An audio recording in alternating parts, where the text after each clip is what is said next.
الحمد لله نحمده ونستعينه ونستغفره ونؤمن به ونتوكل عليه ونعوذ بالله من شرور أنفسنا ومن سيئات أعمالنا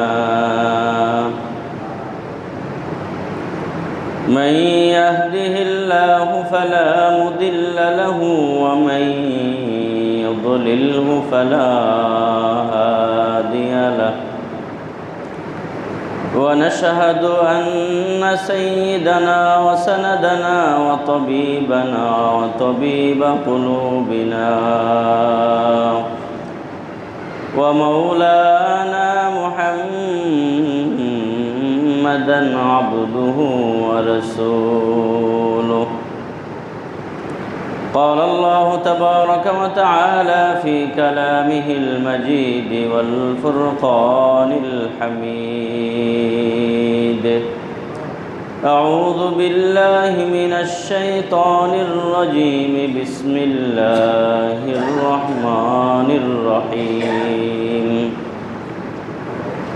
لقد كان لكم في رسول الله أسوة حسنة لمن كان يرجو الله واليوم الآخر وذكر الله كثيرا.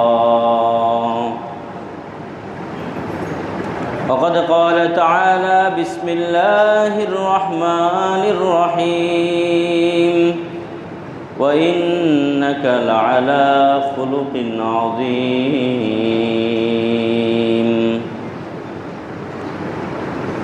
وفي الحديث النبوي بين رسول الله صلى الله عليه وسلم يصلي بفناء الكعبة إذ أقبل عقبة بن أبي معيط فأخذ بمنكب رسول الله صلى الله عليه وسلم فأخذ ثوبه ولوى في عنقه، فجاء أبو بكر رضي الله عنه فدفعه عن رسول الله صلى الله عليه وسلم ثم قال: أتقتلون رجلا أن يقول ربي الله وقد جاءكم بالبينات من ربكم، أو كما قال رسول الله صلى الله عليه وسلم. বিষ্ণু হাফেজ বতুগুয়ম কে গুলতাজান মিমানাদ। বিষ্ণু হাফেজ বতুগুয়ম কে গুলতাজান মিমানদ। अगर मानद शबे दीगर नमी मानाद। गुलज गुलशन जुदा गश्ता तरु ताजा नमी मानाद। अगर मानद शबे दीगर नमी मानाद। हिजाबे नौ अरूसादर बरे शौहर नमी मानाद।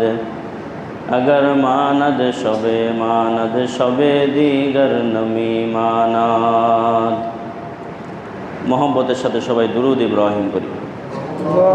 अल्लाहुम्मा सल्लि अला मुहम्मद व अला आलि मुहम्मद कमा सल्लैता अला इब्राहीम व अला आलि इब्राहीम इन्नका हमीदुम मजीद। अल्लाहुम्मा बारिक अला मुहम्मद व अला आलि मुहम्मद कमा बारकता अला इब्राहीम व अला आलि इब्राहीम इन्नका हमीदुम मजीद।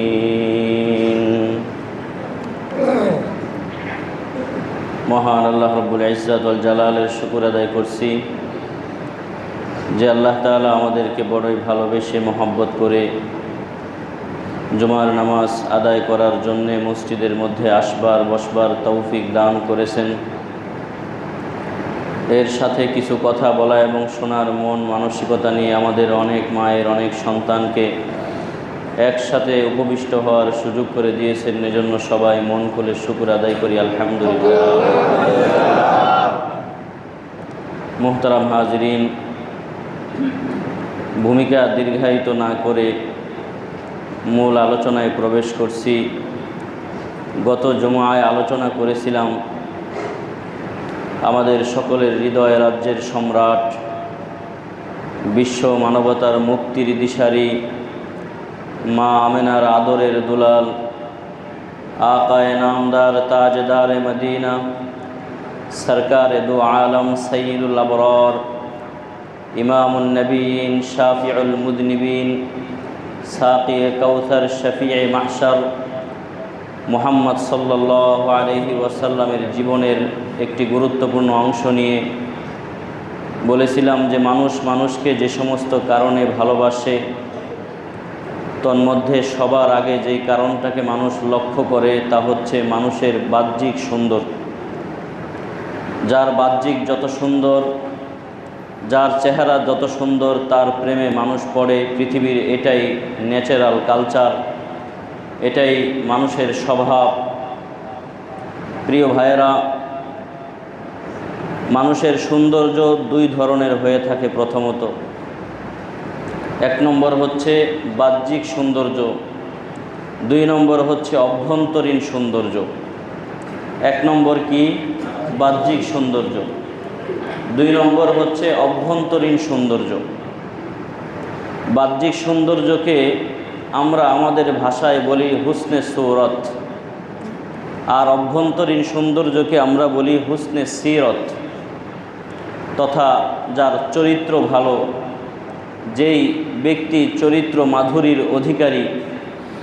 আমার ভাইয়েরা, রাসূলুল্লাহ সাল্লাল্লাহু আলাইহি ওয়াসাল্লামের বাহ্যিক সৌন্দর্য যেমন ছিল, সাহাবীদের ঘোষণা অনুযায়ী পৃথিবীতে তিনি সবচেয়ে বেশি বাহ্যিক সৌন্দর্যের অধিকারী ছিলেন, ঠিক তেমনিভাবে আমাদের নবীজি মুহাম্মদ সাল্লাল্লাহু আলাইহি ওয়াসাল্লাম অভ্যন্তরীণ সৌন্দর্য তথা আখলাকের দৃষ্টিকোণ থেকেও পৃথিবীতে সবচেয়ে সেরা ছিলেন। সুবহানাল্লাহ।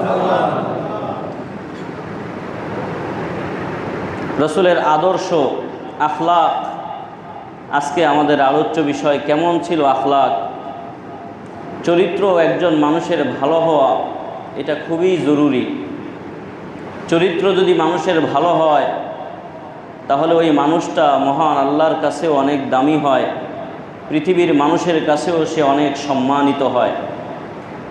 একজন মানুষ যদি তার জীবনের রোল মডেল হিসাবে গ্রহণ করতে চায় তাহলে সর্বাগ্রে সবার আগে গ্রহণ করার মতো ব্যক্তি হচ্ছেন আমাদের নবী মুহাম্মদ সাল্লাল্লাহু আলাইহি ওয়াসাল্লাম। একজন শিশু যদি তার আদর্শ হিসাবে কাউকে গ্রহণ করতে চায় তাহলে সে যেন আদর্শ হিসাবে শিশু মুহাম্মদকে গ্রহণ করে। একজন কিশোর যদি তার আদর্শ হিসাবে কাউকে গ্রহণ করতে চায় সে যেন কিশোর মুহাম্মদকে আদর্শ হিসাবে গ্রহণ করে। একজন যুবক যদি আদর্শ হিসেবে কাউকে গ্রহণ করতে চায় তাহলে সে যেন যুবক মুহাম্মদ সাল্লাল্লাহু আলাইহি ওয়াসাল্লামকে আদর্শ হিসেবে গ্রহণ করে। একজন বৃদ্ধ বয়সে উপনীত ব্যক্তি যদি কাউকে আদর্শ হিসেবে গ্রহণ করতে চায় তাহলে সে যেন আমাদের নবীকে আদর্শ হিসেবে গ্রহণ করে।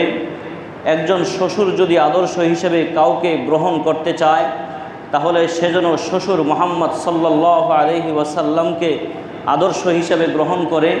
একজন দাদা নানা যদি আদর্শ হিসাবে কাউকে গ্রহণ করতে চায় তাহলে দাদা কিংবা নানা মুহাম্মদ সাল্লাল্লাহু আলাইহি ওয়াসাল্লামকে আদর্শ হিসাবে সে যেন গ্রহণ করে। একজন সেনা প্রধান যদি কাউকে আদর্শ হিসাবে গ্রহণ করতে চায় তাহলে সে যেন আমাদের নবী মুহাম্মদ সাল্লাল্লাহু আলাইহি ওয়াসাল্লামকে আদর্শ হিসাবে গ্রহণ করে। সব ময়দানে আমাদের শ্রেষ্ঠ আদর্শ কে? মুহাম্মদ সাল্লাল্লাহু আলাইহি ওয়াসাল্লাম। আমার ভাইয়েরা, এবার আসেন, আদর্শ এই শব্দটা বাংলায় ব্যবহৃত হয়, আরবিতে এই শব্দটাকে বলা হয় কুদওয়া কিংবা উসওয়া, ইংলিশে বলা হয় আইডিয়াল। এই শব্দ যেটাই বলি এটার একটা ডেফিনেশন আছে, এটার একটা সংজ্ঞা আছে। সংজ্ঞা হলো যার কথা অনুসরণযোগ্য, যার কাজ অনুকরণযোগ্য তাকেই বলা হয় আদর্শ। যার কথাও আদর্শ, অনুসরণযোগ্য, যার কাজও অনুসরণযোগ্য, এমন কাজকেই কি বলা হয়? আদর্শ বলা হয়। আমার ভাইয়েরা, কোরআনে কারীমের সূরা আহজাবের 21 নম্বর আয়াতের মধ্যে রব্বুল আলামিন বলেন, মুহাম্মদ সাল্লাল্লাহু আলাইহি ওয়াসাল্লামের আদর্শ গ্রহণ করতে পারবে 3 শ্রেণীর মানুষ। কয় শ্রেণীর মানুষ? 3 শ্রেণীর মানুষ। আমার ভাইয়েরা, আমার বন্ধুরা, কোরআনে কারীমের মধ্যে আল্লাহ রব্বুল আলামিন বলেন, লাকাদ কানা লাকুম ফি রাসূলিল্লাহি উসওয়াতুন হাসানাহ। ও মুসলমানেরা, তোমাদের জন্য মুহাম্মদুর রাসূলুল্লাহ সাল্লাল্লাহু আলাইহি ওয়াসাল্লামের মধ্যে রয়েছে উত্তম আদর্শ। এই উত্তম আদর্শ কারা গ্রহণ করতে পারে? 3 শ্রেণীর মানুষ গ্রহণ করতে পারে। কয় শ্রেণীর মানুষ? 3 শ্রেণীর মানুষ এই আদর্শ গ্রহণ করতে পারে। 1 নম্বর হলো লিমান কানা ইয়ারজুল্লাহ। 2 নম্বর হলো ওয়াল ইয়াউমাল আখির। 3 নম্বর হলো ওয়া যাকারাল্লাহ কাসীরা। বলে 1 নম্বর হলো লিমান কানা ইয়ারজুল্লাহ, যে আল্লাহকে আকাঙ্ক্ষা করে, আল্লাহকে কামনা করে, আল্লাহকে ভালোবাসে। যে আল্লাহকে ভালোবাসে সে রসুলকে আদর্শ হিসেবে গ্রহণ করতে পারে। 2 নম্বর হলো আখিরাতের ভয় যার ভেতরে আছে, যার চিন্তা চেতনায়, কল্পনায়, ঝল্পনায়, হৃদয়ের আঙ্গিনায় এই কথা থাকে যে আমাকে পরকালে পাড়ি দিতে হবে, আমাকে দুনিয়ার জীবন থেকে বিদায় নিয়ে আখিরাতের জীবনে চলে যেতে হবে, পরকাল আছে আমার জন্য। এই ধ্যান ধারণা যার ভেতরে আছে সে মুহাম্মদ সাল্লাল্লাহু আলাইহি ওয়াসাল্লামকে জীবনের শ্রেষ্ঠ আদর্শ হিসেবে গ্রহণ করতে পারে। 3 নম্বর রব্বুল আলামিন বলেন ওয়া যাকারাল্লাহ কাসীরা। আর যার জবানটা সবসময় আল্লাহর জিকির দিয়ে তাজা থাকে, সব সময় তার জিকির দিয়া, তার জবান দিয়ে বের হয় আল্লাহ আল্লাহ আল্লাহ আল্লাহ, লা ইলাহা ইল্লাল্লাহ, সুবহানাল্লাহ, আলহামদুলিল্লাহ, লা হাওলা ওয়ালা কুওয়াতা ইল্লা বিল্লাহ, আল্লাহু আকবার। এই ধরনের জিকির দিয়ে যার জবানটা তাজা থাকে, আল্লাহর কথা বেশি বেশি স্মরণ করে, বলে এই ক্যাটাগরির মানুষও তার জীবনের শ্রেষ্ঠ আদর্শ হিসেবে মুহাম্মদুর রাসূলুল্লাহ সাল্লাল্লাহু আলাইহি ওয়াসাল্লামকে গ্রহণ করতে পারে। তাহলে রসুল আমাদের জন্য আদর্শ। যদি 3 শ্রেণীর কাতারে 3 ধরনের ব্যক্তির মধ্যে আমরা অন্তর্ভুক্ত হয়ে যাই, তাহলে আমরাও আদর্শ হিসেবে আমাদের নবী মুহাম্মদ সাল্লাল্লাহু আলাইহি ওয়াসাল্লামকে গ্রহণ করতে পারবো। ঠিক কিনা বলেন? এবার আসেন, একটু জানার দরকার রসুলের আদর্শ কেমন ছিল। কেমন ছিল আমাদের রসুলের আদর্শ? আমার ভাইয়েরা, শুধুমাত্র গল্প কাহিনী বলাই উদ্দেশ্য নয়। হাদিস থেকে আপনাদের সামনে আজকে যা বলবো, আপনি অন্তত দয়া করে, অনুগ্রহ করে আপনার হাতে ধরি, পায়ে ধরি বলি, আমার ভাই আপনিও এখন নিয়ত করেন, আজকে যা শুনবো আমি আমার জীবনে রসুলুল্লাহর সে আদর্শ ফিট করার চেষ্টা করব। নিয়ত করতে পারেন তো ইনশাআল্লাহ? যদি এই নিয়ত করেন আল্লাহ বরকত দিবেন। মুমিনের নিয়তের মধ্যেই আল্লাহ বরকত দেন। শুনলাম, কান দিয়ে ঢুকালাম, বের করলাম, এতে কোনো লাভ নাই। একটা নিয়ত করি যে ইনশাআল্লাহ আজকে জবান থেকে, হুজুরের জবান থেকে আল্লাহ যা বের করবেন প্রত্যেকটা আদর্শই আমি আমার জীবনে ফিট করার চেষ্টা করব। 1 নম্বর, হযরত আনাস ইবনে মালিক রাদিয়াল্লাহু তাআলা আনহু বলেন, খাদামতু রাসূলুল্লাহ সাল্লাল্লাহু আলাইহি ওয়াসাল্লাম 10 সিনিন। আমি 1 দিন 2 দিন নয়, 10 বছর পর্যন্ত আমার রসুলের খেদমত করেছি। কয় বছর? 10 বছর। অনেক সময় আমরা আমাদের বাড়িতে কাজের বুয়া রাখি, যদি 19 থেকে 20 হয় সামান্য পরিমাণ কাজে কোনো ঝামেলা করে সকাল 8টায় আসার কথা, কোনো কারণবশত বাই চান্স 9টায় এসে বাড়িতে উপস্থিত হয়েছে, আপনি আপনাকে জিজ্ঞেস করেন ওই কাজের বুয়ার সাথে আপনি কেমন আচরণ করেন?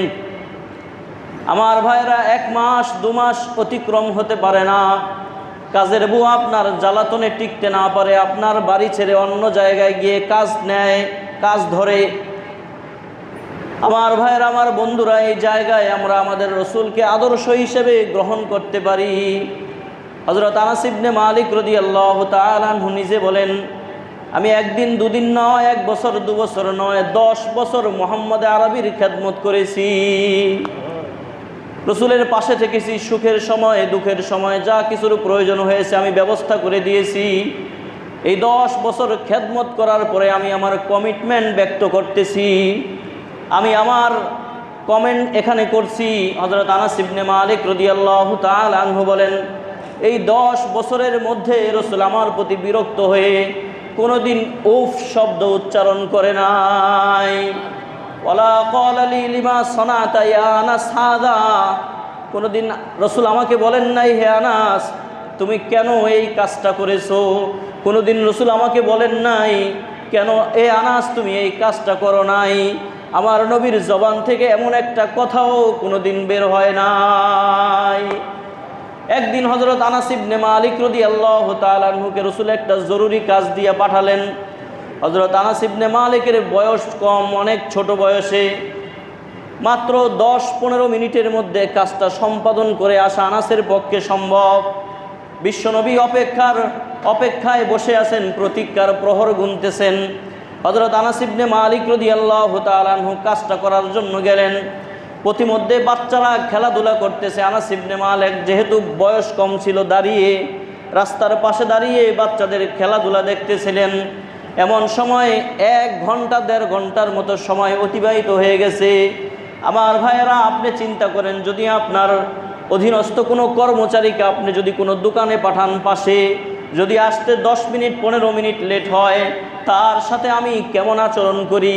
বিশ্বনবী কেমন আচরণ করছেন দেখেন। যখন 1-1.5 ঘন্টা হয়ে যায়, আনাস বাড়িতে আসে না, মুহাম্মদুর রাসূলুল্লাহর কাছে আসে না। রাসূলুল্লাহ সাল্লাল্লাহু আলাইহি ওয়াসাল্লাম তখন বের হয়ে গেলেন, রাগ হয়ে নয়, বরং আনাসের কোনো সমস্যা হলো কিনা সেটা জাস্টিফাইয়ের জন্য। রাসূল করিম সাল্লাল্লাহু আলাইহি ওয়াসাল্লাম খুঁজতে খুঁজতে দেখেন আনাস ইবনে মালিক একটা মাঠের পাশে দাঁড়িয়ে বাচ্চাদের খেলাধুলা দেখতেছে। আনাস তো রসুলকে দেখে ভয় পেয়ে গেছেন, ভীত সন্ত্রস্ত হয়ে গেছেন, না জানি রসুল কি বলেন।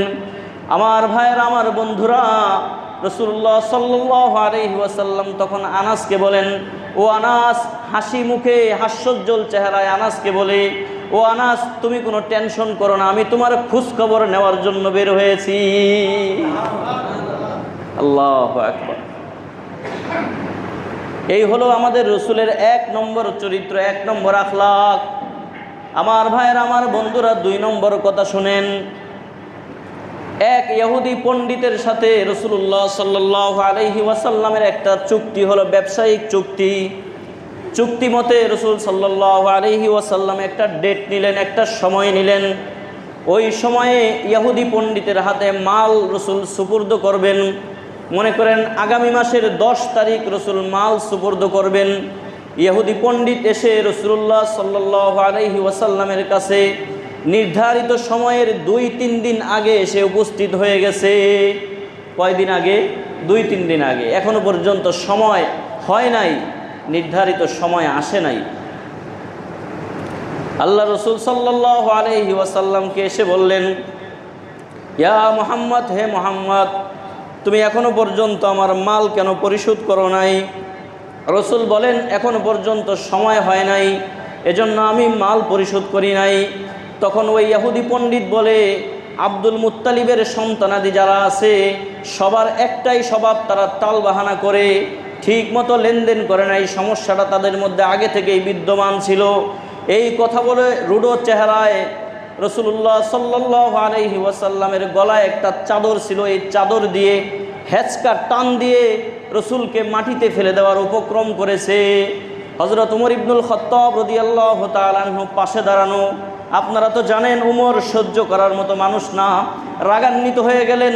উমর তাকে বললেন, এই ইহুদি পণ্ডিত, খবরদার, আমার সামনে যদি আমার রসুলের গায়ে আরেকবার হাত তুলিস, তোর 12টা আমি বাজিয়ে ছাড়ব। রসুল্লাহ সাল্লাল্লাহু আলাইহি ওয়াসাল্লাম হাস্যোজ্জ্বল চেহারায় হযরত উমরকে বললেন, হে উমর, আমি তোমার থেকে এটা কামনা করি নাই, আমি তো চেয়েছিলাম তুমি আমাকে বলবা হে রসুল, উনি আপনার কাছে যা পাইবে আপনি তাকে তা পরিশোধ করে দেন, আর ওনাকে বলবা এত খারাপ ব্যবহার করার দরকার ছিল না, নরমভাবে বললেই রসুল আপনার মাল পরিশোধ করে দিতেন। আল্লাহু আকবার। এবার রসুল হযরত উমরকে বললেন, ও উমর, উনি যেই পরিমাণ সম্পদ আমার কাছে পাবে ওটা তো দিয়েই দাও, তার সাথে 20 পরিমাণ খাবার আরও তাকে বাড়াইয়া দাও। উমর বললেন, কেন বাড়িয়ে দিব, কেন বাড়িয়ে দিব? আল্লাহর রসুল বললেন, যেই পরিমাণ লেনদেন তার সাথে হয়েছে এটা লেনদেনের জন্য, আর 20 এই জন্য বাড়িয়ে দিবা কারণ তুমি তার সাথে খারাপ ব্যবহার করেছো, এজন্য 20 বাড়িয়ে দাও। আমার ভাইয়েরা, ইসলাম সারা পৃথিবীতে বিস্তার লাভ করেছে, ইসলাম এর শৌর্যবীর্য পুরো পৃথিবীতে ছড়িয়ে পড়েছে, আর কোনো কারণে নয়, বরং আখলাকে নববী, নবীজির চরিত্র মাধুরী দিয়ে তিনি তামাম পৃথিবীতে ইসলামের জয়গান পৌঁছে দিতে সক্ষম হয়েছেন। ঠিক কিনা বলেন? চরিত্র দিয়া। এবার যাওয়ার সময় ইহুদি পণ্ডিত বলে, হে ওমর, তুমি তো আমার সাথে রাগ করলা, আমাকে মারার জন্য উদ্যত হলা, শুনে নাও, আমি ইহুদি পণ্ডিত যায়েদ ইবনে সাবা, আমি তাওরাত কিতাবের আলেম, তাওরাতের ভেতরে আমি মুহাম্মদ রাসূলুল্লাহর গুণাগুণ পড়ছি, সেখানে এটাও একটা গুণাগুণ ছিল, মুহাম্মদ সাল্লাল্লাহু আলাইহি ওয়াসাল্লাম হবেন ধৈর্যের মূর্ত প্রতীক, ধৈর্য তার অনেক বেশি থাকবে। আজকে মূলত আমি রসুলের কাছ থেকে মাল বেশি নেওয়ার জন্য আসি নাই, বরং রসুলের ধৈর্য পরীক্ষা করার জন্য এসেছি। আমার পরীক্ষায় মুহাম্মদ পরিপূর্ণভাবে উত্তীর্ণ হয়ে গেছে, কাজেই আমি আর দেরি করছি না, তোমরা উভয়ে সাক্ষ্য থাকো, আমি পড়ছি লা ইলাহা ইল্লাল্লাহু মুহাম্মাদুর রাসূলুল্লাহ। শুধু তাই নয়, কালিমা পড়ে মুসলমানই হলাম না, আমার যেই পরিমাণ সম্পদ আল্লাহ রব্বুল আলামিন দান করেছেন, আমি যেই অঢেল সম্পদের মালিক হয়েছি, ওই অঢেল সম্পদ থেকে অর্ধেক সম্পদ আমি আল্লাহ রব্বুল আলামিনের রাস্তায় দান করে দিলাম। এই হলো আখলাকে নববীর ফলাফল, এটাই হলো আমার রসুলের চরিত্র। যদি বলেন রসুলের চরিত্র ফুলের মতো পবিত্র, তাহলে অনেক কম বলা হয়ে যায়। রসুলের চরিত্রের সাথে পৃথিবীর কারো কোনো তুলনা হয় না, কোনো বস্তুর কোনো তুলনা হয় না। যত সুন্দর বস্তুই হোক, রসুলের চরিত্রের সাথে তার কোনো তুলনা চলে না। বেমেসাল, আপনার অতুলনীয় চরিত্রের অধিকারী ছিলেন আমাদের রসুল সাল্লাল্লাহু আলাইহি ওয়াসাল্লাম। এক বেদুইন এসে মসজিদের মধ্যে পেশাব করছে। বেদুইন যারা, বেদুইনের কথা কিতাবের মধ্যে অনেক পাওয়া যায়। আসলে বেদুইন বলতে মফস্বলে গ্রামে যারা বড় হয়, অত ভালো পরিবেশ পায় না, বুঝ শক্তি যাদের দুর্বল হয়, এদেরকে বেদুইন বলা হয়। বেদুইনরা এমনিই বুঝে কম, তাদেরকে আল্লাহ বুঝ শক্তি দিয়েছেন এই কম। হযরত হাকিমুল উম্মত মুজাদ্দিদুল মিল্লাহ আল্লামা শাহ আশরাফ আলী থানভী রহমতুল্লাহ আলাইহি বসে বসে কিতাব পড়তেছেন, মোতালা করতেছেন। এমন সময় এক বেদুইন এসে বলতেছে, মৌলভী সাহব, आपके लिए एक बड़ा खरबूजा लेकर आया हूँ, कहाँ रखोगा? আপনার জন্য অনেক বড় একটা তরমুজ নিয়ে আসছি, এই তরমুজটা কোথায় রাখবো বলেন? এই কথাটা হযরত থানভী রহমতুল্লাহ আলাইহির মতো মানুষকে জিজ্ঞেস করার দরকার ছিল না। যদি এক সাইটে রাইখা থানভীকে সালাম দিতেন, আরও সুন্দর হতো না বলেন? থানভী রহমতুল্লাহ আলাইকে জিজ্ঞেস করলো তরমুজটা কোথায় রাখবো। থানভী রহমতুল্লাহ আলাই ছিলেন রাগী মানুষ, উনি বলছেন যে মেরে সার উপর রাখ দো, আমার মাথার উপর রাখো। এই বেদুইন নিয়ে তরমুজটা থানভী রহমতুল্লাহ আলাইয়ের মাথার উপরে রাখছে।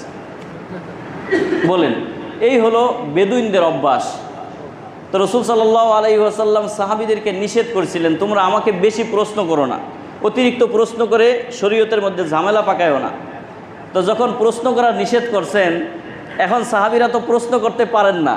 এখন সাহাবীদের মনে মনে তামান্না হলো বেদুইনরা রসুলের কাছে আসুক, আইসা উল্টাপাল্টা প্রশ্ন করুক, তাইলে রসুলের থেকে নতুন নতুন এলেম বের হবে, আর আমরা সেগুলো থেকে উপকৃত হতে পারবো।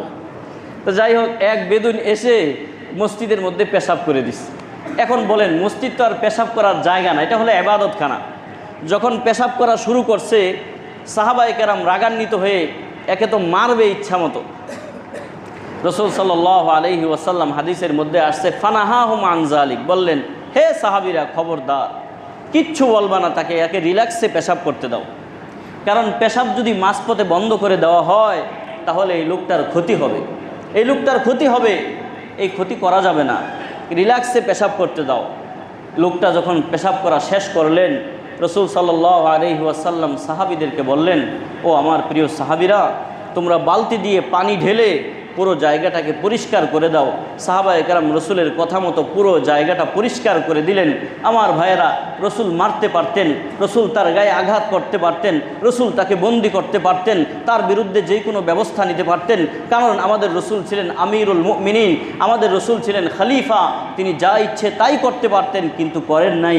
যখন তার পেশাব কার্য সমাপ্ত হয়েছে তখন রসুল তাকে ডেকে নিয়ে বললেন, দেখো, তোমাদের একটা ইবাদতখানা আছে, ইহুদিদের একটা ইবাদতখানা আছে, খ্রিস্টানদের একটা ইবাদতখানা আছে, হিন্দুদের একটা ইবাদতখানা আছে, মুসলমানদেরও ইবাদতখানা হচ্ছে মসজিদ। এই মসজিদকে অপবিত্র করা এটা কোনোভাবেই ঠিক নয়। এখানে মানুষ ইবাদত করে, এখানে মানুষ তার প্রভুকে ডাকে, কাজেই এই জায়গায় পেশাব করা তোমার জন্য সমীচীন হয় নাই। ভাই, সামনে থেকে তুমি আর কোনোদিন এরকম করো না। তোমাদের ইবাদতখানায় গিয়ে যদি কোনো মুসলমান পেশাব করতো, তুমি তাকে কি করতা? তখন এই লোকটা বুঝতে পারলো আসলেই তো উনি দয়াল নবী, উনি মায়ার নবী, উনি মহাব্বতের নবী, উনি মানবতার উৎকর্ষ সাধনে পৃথিবীতে সবচেয়ে বেশি কাজ করেছেন। সাথে সাথে ওই লোকটা বাড়িতে গেলেন, তার গ্রামে গেলেন, গ্রাম থেকে এক দল, কোনো রেওয়ায়তের মধ্যে আসছে এক দল অমুসলিমদেরকে সাথে করে রসুলুল্লাহর কাছে এসে বললেন, ইয়া রাসূলুল্লাহ, আপনার চরিত্র মাধুরীতে আমি এতটাই মুগ্ধ হয়েছি, আমি নিজেই কালিমা পড়লাম না, বরং আমার বংশের বড় একটি অংশকে সাথে করে লা ইলাহা ইল্লাল্লাহ মুহাম্মাদুর রাসূলুল্লাহ কালিমা পড়ে মুসলমান হয়ে গেলাম। এই হলো চরিত্রের ফল। আখলাক দিয়ে যতটুকু জয় করা যায়, এটা আর কোনোভাবেই জয় করা যায় না।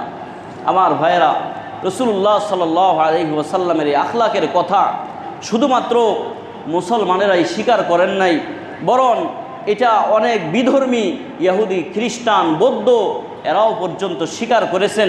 ব্রিটিশ মিউজিয়ামের, আপনারা যারা ইংল্যান্ডে গিয়েছেন জানি না দেখেছেন কিনা, আমারও দেখার সৌভাগ্য হয় নাই, তবে পড়েছি, সেখানে সাদা পাথরের ফলকে লেখা আছে, Mohammad as a teacher, Mohammad as a learner, Mohammad as a father, Mohammad is the Superman in the world. Muhammad সাল্লাল্লাহু আলাইহি ওয়াসাল্লাম ছাত্র হিসেবে, শিক্ষক হিসেবে, অবিসম্বাদিত রাহবার হিসেবে, মুহাম্মদ নবী হিসেবে সর্বদৃষ্টিকোণ থেকে পৃথিবীতে একজন অদ্বিতীয়, অনন্য এবং মহান কৃতিত্বের অধিকারী একজন ব্যক্তির নাম হলো মুহাম্মদ সাল্লাল্লাহু আলাইহি ওয়াসাল্লাম। আমার ভাইয়েরা, এটা সবাই স্বীকার করছেন যে চরিত্র মাধুরী দিয়ে আমাদের রসুল তামাম পৃথিবীকে বিজয় করেছেন। আমার ভাই ও বন্ধুগণ, এমন একজন মানুষের উপরে তিনি যখন মক্কাতুল মুকাররমায় ছিলেন, যার পরনায় জুলুম হয়েছে, নির্যাতন হয়েছে, নিপীড়ন হয়েছে, এমনকি রসুলকে তার জন্মভূমি, মাতৃভূমি থেকে তাকে বেধড়ক পিটিয়ে রসুলকে বের করে দেওয়া হয়েছে। রসুল সাল্লাল্লাহু আলাইহি ওয়াসাল্লাম কোথায় যাবেন, কি করবেন, যাওয়ার সময় মক্কার দিকে তাকিয়ে বলেছিলেন, ইয়া মক্কা, হে আমার মক্কা, লাউ আন্না কওমি আখরাজুনি মিনকা লামা মিনকে লামা সাকান্তু গায়রাকি। ও মক্কা, তোমাকে আমি বড় ভালোবাসি, ও মক্কা, তোমাকে আমি বড়ই মহাব্বত করি, তুমি কতই না উর্বর ভূমি, যদি আমার জাতি আমাকে এখান থেকে বের না করে দিত তাহলে কোনোদিনও আমি মক্কা ছেড়ে কোথাও যেতাম না। রাসূলুল্লাহ সাল্লাল্লাহু আলাইহি ওয়াসাল্লাম মক্কা থেকে বের হয়ে গেলেন। কোথায় যাবেন? সাথে একজন সাথী হযরতে সিদ্দিক আকবর আবু বকর সিদ্দিক রাদিয়াল্লাহু তাআলা আনহু।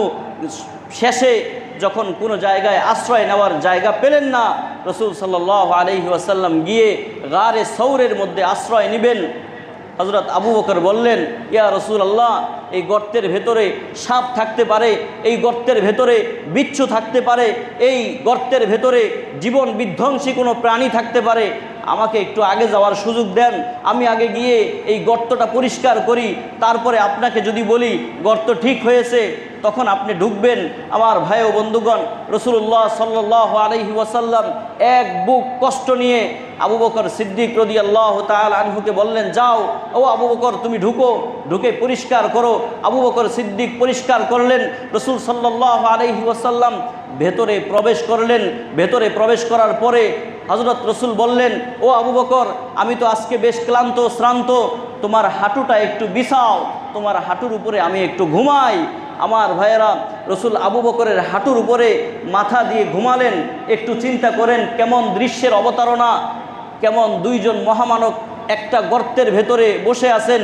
একজন নবীদের সর্দার, আরেকজন সিদ্দিকদের সর্দার, একজন মহামানবদের সর্দার, আরেকজন পৃথিবীর সব সাধারণ মানুষের সর্দার। দুইজন এক জায়গায় তারা আশ্রয় নিয়েছেন জীবনের ভয়ে। আমার ভাই ও বন্ধুগণ, আমাকে আপনারা বলেন, যেই গর্তের ভেতরে মুহাম্মদ সাল্লাল্লাহু আলাইহি ওয়াসাল্লাম আশ্রয় নিয়েছেন, যেই গর্তের ভেতরে আবু বকর সিদ্দিক রাদিয়াল্লাহু তাআলা আনহু আশ্রয় নিয়েছেন, ওই গর্তের মাথাটাকে আমার আল্লাহ রাব্বুল আলামিন যদি চাইতেন পাকা করে, তারপরে এটাকে সুসজ্জিত করে সাজিয়ে আপনার কমপ্লিট করে ভেতরটাকে জান্নাতের টুকরা বাগান বানায় দিবেন, তাহলে আল্লাহ পারতেন কি পারতেন না? আল্লাহ পারতেন। আমার ভাইয়েরা, আল্লাহ তা করেন নাই, বরং আল্লাহ রাব্বুল আলামিন সামনে দিয়ে একটা মাকড়সার জাল তৈরি করে দিয়ে আবু বকর এবং রাসূল সাল্লাল্লাহু আলাইহি ওয়াসাল্লামকে হেফাজত করেছেন। প্রশ্ন আসতে পারে, মাকড়সার জালেই কেন তৈরি করা হলো? এই প্রশ্নের উত্তর শুনেন। আল্লাহ রাব্বুল আলামিন চেয়েছিলেন, উলামায়ে কেরাম এই হিকমত খুঁজে বের করেছেন যে আল্লাহ তার দ্বীনকে হেফাজত করার জন্য বড় বড় যুদ্ধ বিমানের প্রয়োজন হয় না, পারমাণবিক অস্ত্রের প্রয়োজন হয় না, জনবল ধনবলের প্রয়োজন হয় না, সম্মিলিত শক্তির প্রয়োজন হয় না। আল্লাহ যদি তার দ্বীনকে হেফাজত করতে চান, আল্লাহ যদি তার দ্বীন এবং ধর্মকে সুরক্ষা দিতে চান, আল্লাহ যদি মুহাম্মদ সাল্লাল্লাহু আলাইহি ওয়াসাল্লামের নিরাপত্তার সুব্যবস্থা করতে চান, তাহলে মাকড়সার জাল দিয়ে আল্লাহ নিরাপত্তার ব্যবস্থা করতে পারেন। ঠিক কিনা বলেন? মাকড়সার জাল, বাস এটাই যথেষ্ট। আমার ভাইয়েরা, ভেতরে সিদ্দিক আকবর রাদিয়াল্লাহু তাআলা আনহু, তার হাঁটুর উপরে রাসূল ঘুমাচ্ছেন। আবু বকর তাকায় দেখলেন অনেকগুলো ছিদ্র আছে। এই ছিদ্রগুলো কি করা যায়? এখানে পাহাড়িয়া বিষধর সাপ থাকতে পারে, রাসূলকে ধ্বংসন করতে পারে। আমার ভাই ও বন্ধুগণ, আবু বকর সিদ্দিক রাদিয়াল্লাহু তাআলা আনহু তার জামা ছিঁড়ে সব ছিদ্রগুলো তিনি বন্ধ করলেন। একটা ছিদ্র এখনো পর্যন্ত অবশিষ্ট রয়ে গেছে। কি করবেন যদি না জানি একটা ছিদ্র থেকেই কোনো সাপ বিচ্ছু বের হয়ে পৃথিবীর শ্রেষ্ঠ মানব মুহাম্মদ সাল্লাল্লাহু আলাইহি ওয়াসাল্লামকে কামড় দেয়, তাহলে বিষের যন্ত্রণায় আমার রাসূল পৃথিবী থেকে বিদায় নিতে পারে। এই চিন্তা করে আবু বকর তার পা দিয়ে আঙ্গুল দিয়ে সেই গর্তটাকে ঢাকলেন। ওই গর্তের ভেতরে একটা সাপ বসবাস করতেছিল। ওই সাপ হয়তোবা রাসূলুল্লাহকে দেখার জন্য ওই গর্তের মধ্যে ছিল। কেউ কেউ এই কথাও বলেছেন, ওই সাপ মনে হয় আমাদের রাসূলকে দেখার জন্য সেখানে অপেক্ষমান ছিল। যাই হোক, যখন সাপ সেখান থেকে বের হতে পারতেছিল না, বাধ্য হয়ে আবু বকর সিদ্দিকের পায়ের মধ্যে কামড় মেরেছে। বিষের যন্ত্রণায় আবু বকর কাতরাচ্ছে, ছটফট করতেছে। আবু বকরের চোখ থেকে পানি বের হচ্ছে, কিন্তু কোনোভাবেই নড়াচড়া করে না। যদি নড়াচড়া করে তাহলে রাসূলুল্লাহর কষ্ট হবে, রাসূলুল্লাহর ঘুম ভেঙে যাবে। আমার রাসূল তো বড় ক্লান্ত, আবু বকর নড়াচড়া করে না। আবু বকরের চোখ থেকে পানি বের হয়, বিষক্রিয়ায় ছটফট করে আর যন্ত্রণায় আপনি দগ্ধ হয়ে যায়। এমন সময় আবু বকর নড়ে না। এক ফোঁটা পানি যখন, চোখের পানি যখন গড়িয়ে গড়িয়ে মুহাম্মদ আরবির চেহারায়, পেশানিতে, কপালে পড়েছে, মুহাম্মদ সাল্লাল্লাহু আলাইহি ওয়াসাল্লাম উঠে দেখলেন আবু বকর কাঁদতেছে। আবু বকর ভারাক্রান্ত। বলে, হে আবু বকর, কি হয়েছে তোমার? বলে, হে রাসূল, কিছুই হয় নাই, একটা সাপে আমাকে দংশন করেছে।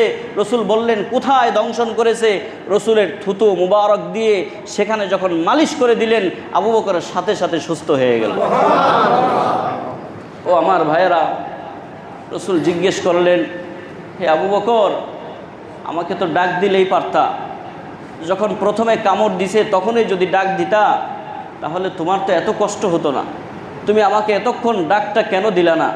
আবু বকর সিদ্দিক রাদিয়াল্লাহু তাআলা আনহু বললেন, ইয়া রাসূলুল্লাহ, ডাক তো দিতে পারতাম, কিন্তু আপনাকে ডাক দেওয়ার তুলনায় এই কষ্ট, এটা আমার কাছে আরও সহজ বিষয়। এই কষ্টকে বরণ করা, এটা আমার কাছে আরও বেশি সহনীয়, কিন্তু আপনাকে ডাক দেওয়াটা, এটা আমার কাছে আরও বেশি অসহনীয়। আমার ভাইয়েরা, ওই গর্তের ভেতরে হযরত সিদ্দিক আকবরের ওই আমল, আমার আল্লাহর কাছে এত কবুল হয়েছিল, এত মঞ্জুর হয়েছিল। তাদের দুজনের কথোপকথন হযরত আবু বকর বলতেছিলেন, ইয়া রাসূলুল্লাহ, গর্তের সামনে কাফেররা এসে দাঁড়ায় গেছে, এরা যদি একটু মাথাটা নিচা করে আমাদেরকে দেখে ফেলবে, আমার তো ভয় লাগতেছে।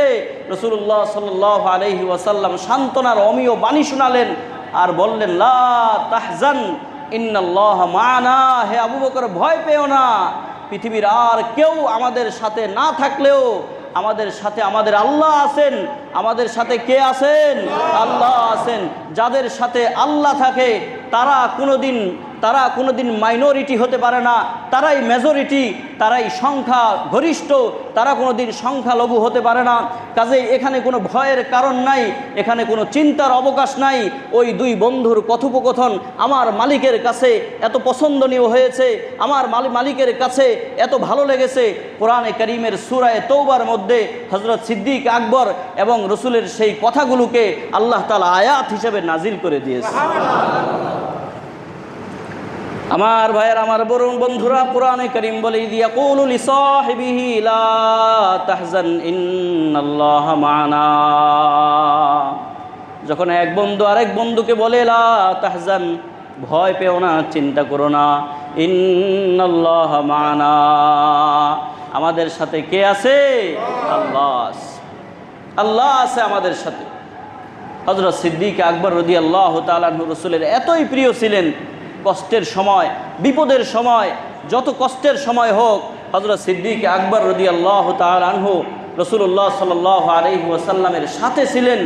আমার ভাইয়েরা, কষ্টের মুহূর্তগুলো তিনি দেখেছেন। হযরত ওমরের সাথে, আবু বকরের সাথে কোনো কারণে মনোমালিন্যতা সৃষ্টি হলো, একটু তাদের মধ্যে কথা কাটাকাটি হলো। আমি শেষ করে দিব, আপনারা একটু মনোযোগ দিয়ে শুনেন। আমার ভাই ও বন্ধুগণ, মানুষ হিসেবে দুইজনের মধ্যে ঝগড়া ফাসাদ হতে পারে, একটু তর্ক বিতর্ক হতে পারে। ওমর রাদিয়াল্লাহু তাআলা আনহু রাগ করলেন, রাগী মানুষ ছিলেন, রাগ করলেন। রাসূলুল্লাহ সাল্লাল্লাহু আলাইহি ওয়াসাল্লামের সাহাবী আবু বকর ওমর রাদিয়াল্লাহু তাআলা আনহুকে ডাক দিলেন। ওমর রাগ করে চলে যাচ্ছে, বলে, ইয়া ওমর। ওমর শুনে না। দ্বিতীয়বার ডাক দেয়, ইয়া ওমর। শুনে না ওমর। তৃতীয়বার ডাক দেয়, ওমর শুনে না, বাড়িতে চলে গেছে। আবু বকর চিন্তা করলেন, এতবার ডাক দিলাম, ওমর তো শুনলো না, এবার একটা কাজ করি, তার বাড়িতে গিয়ে লাভ নাই, আমি চলে যাই মদিনা শরীফের ভেতরে। মদিনা মুনাওয়ারায় গিয়ে আবু বকর রসুলকে দেখলেন, রসুল কিছু সাহাবীদেরকে নিয়ে বসে কথাবার্তা বলতেছেন। রসুল তো উম্মতের কান্ডারি ছিলেন, রসুল তো তার সহচর যারা আছেন তাদের হৃদয়ের ভাষা বুঝতেন। রসুল আবু বকরকে বললেন, হে আবু বকর, তুমি কি কারোর সাথে ঝগড়া করে এসেছো? আবু বকর বললেন, ইয়া রাসূলুল্লাহ, আজকে আপনার সাহাবী ওমর হয়তো আমার কাছে আমার থেকে কোনো কারণে কষ্ট পেয়েছে, আমি একটু ক্ষমা চাওয়ার জন্য, আপনি ওমরের কাছে আমার পক্ষ থেকে ক্ষমা চাইবেন, এই জন্য আমি মূলত আপনার সামনে এসে উপস্থিত হয়েছি। হযরত ওমর ইবনুল খাত্তাব রাদিয়াল্লাহু তাআলা আনহু এদিক দিয়ে তিনি চিন্তা করলেন, আমি পৃথিবীর সবচেয়ে শ্রেষ্ঠ মানুষ হিসেবে, যিনি পৃথিবীতে সবচেয়ে শ্রেষ্ঠ, আবু বকরকে কষ্ট দিলাম। 3 বার আবু বকর আমাকে ডাক দিল, একটা বারও আমি আবু বকরের ডাক শুনলাম না, আমারও তো কাজটা ঠিক হয় নাই। তাড়াতাড়ি দৌড়ে তিনিও মসজিদে নববীতে আসতেছেন, ঢুকে গেছেন।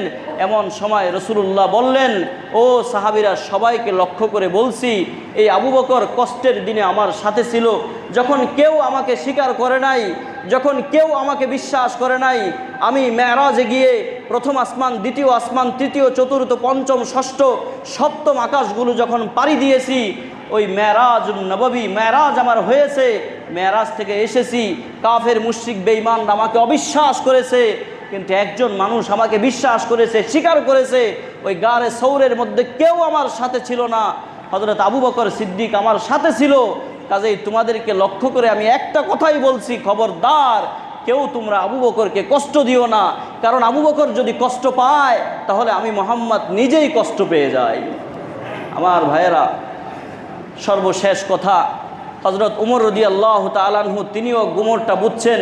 ওমর যেহেতু তিনি গুমর বুঝছেন, ওমর রাদিয়াল্লাহু তাআলা আনহু একদিন হযরত সিদ্দিক আকবরকে বলতেছিলেন, ও ভাই সিদ্দিক আকবর, আমল তো জীবনে অনেক করেছি, আপনিও অনেক আমল করেছেন, কিন্তু গারে সৌরের ভেতরে সাপের কামড় খেয়ে রসুলকে নিজের হাঁটুর উপর রেখে আপনি যেই কষ্ট করে আপনার নামে কোরআনে কারিমে যে আয়াত নাজিল হয়েছে, কোরআন যে আপনাকে সাহাবী হওয়ার মর্যাদা দিয়েছে, আল্লাহ যে আপনাকে সাহাবীর সার্টিফিকেট দিয়েছে, ওই রাত্রে আপনি যেই সওয়াব কামিয়েছেন, আপনার আমল নামায় যেই সওয়াব জমা হয়েছে, কয় রাত্রের? মাত্র এক রাত্রের। বলেন কয় রাত্রের? এক রাত্রের, পুরোপুরি এক রাত্রও নয়, ওই এক রাত্রের কোনো একটা সময়, একটা মুহূর্ত। ওমর বলেন যে ওই মুহূর্তের সওয়াবটা তুমি আমাকে দিয়ে দাও, হে আবু বকর আপনি আমাকে দিয়ে দেন, বিনিময়ে আমি আমার জিন্দেগিতে যত নেক আমল করেছি সব কিছু আপনাকে দেওয়ার জন্য তৈরি আছি। হযরত আবু বকর বললেন, আমার তো আমল নামায় যদি সব কিছু থাকে তাহলে তো ওই রাত্রেরটাই আছে, ওইটাই তো সবার আগে আছে, ওইটা দেওয়া যাবে না, দেওয়া তো যাবেই না, তোমার সব আমলের বিনিময়েও দেওয়া যাবে না। এমনকি কিয়ামত পর্যন্ত যত মানুষ পৃথিবীতে আসবে তাদের আমল নামায় যেই পরিমাণ সব জমা হবে, যদি তোমার আমলের সাথে তাদের নেক আমলগুলোকেও আমাকে দিয়ে দাও আর গারে সৌরের এক রাত্রের আমলটা নিতে চাও, আমি আবু বকর তারপরেও সেটা দিতে রাজি হব না। আমার ভাইয়েরা, এজন্য আমাদের রসুল ছিলেন চরিত্রের সর্বোচ্চ আসনে সমাসীন, আমাদের রসুল ছিলেন চরিত্রের সর্বোচ্চ আসনে উপবিষ্ট। ওয়া ইন্নাকা লাআলা খুলুকিন আযীম বলে আল্লাহ নিজেই সূরা কলমের মধ্যে আমাদের রসুলকে চরিত্রের সার্টিফিকেট দিচ্ছেন। আমাদের রসুলের চরিত্র সবচেয়ে সেরা, সুপ্রতিষ্ঠিত ছিলেন তিনি চরিত্রের উপরে। কাজেই আসুন রসুল্লাহ সাল্লাল্লাহু আলাইহি ওয়াসাল্লামের হুসনে সিরত, হুসনে সুরত দুটোটাই যেহেতু সবচেয়ে উপরে আছে, চারিত্রিকভাবেও আমাদের রসুল সেরা, চেহারার দিক থেকেও আমাদের রসুল সেরা। কাজেই যদি কাউকে ভালোবাসতে হয়, মহাব্বত করতে হয়, তাহলে নিশ্চিন্তে, নির্দ্বিধায়, নিঃসংকোচে আমরা একমাত্র রসুলকে আমাদের জীবনের চূড়ান্ত আইডল হিসাবে গ্রহণ করতে পারি। আল্লাহ তাআলা আমাদের সবাইকে তৌফিক দান করেন, আমাদের রসুলকে আমাদের জীবনের চূড়ান্ত আইডল এবং আদর্শ হিসাবে গ্রহণ করার তৌফিক আল্লাহ আমাদের সবাইকে দান করেন। এখন আমাদের সভাপতি সাহেব এবং সেক্রেটারি সাহেব ওনারা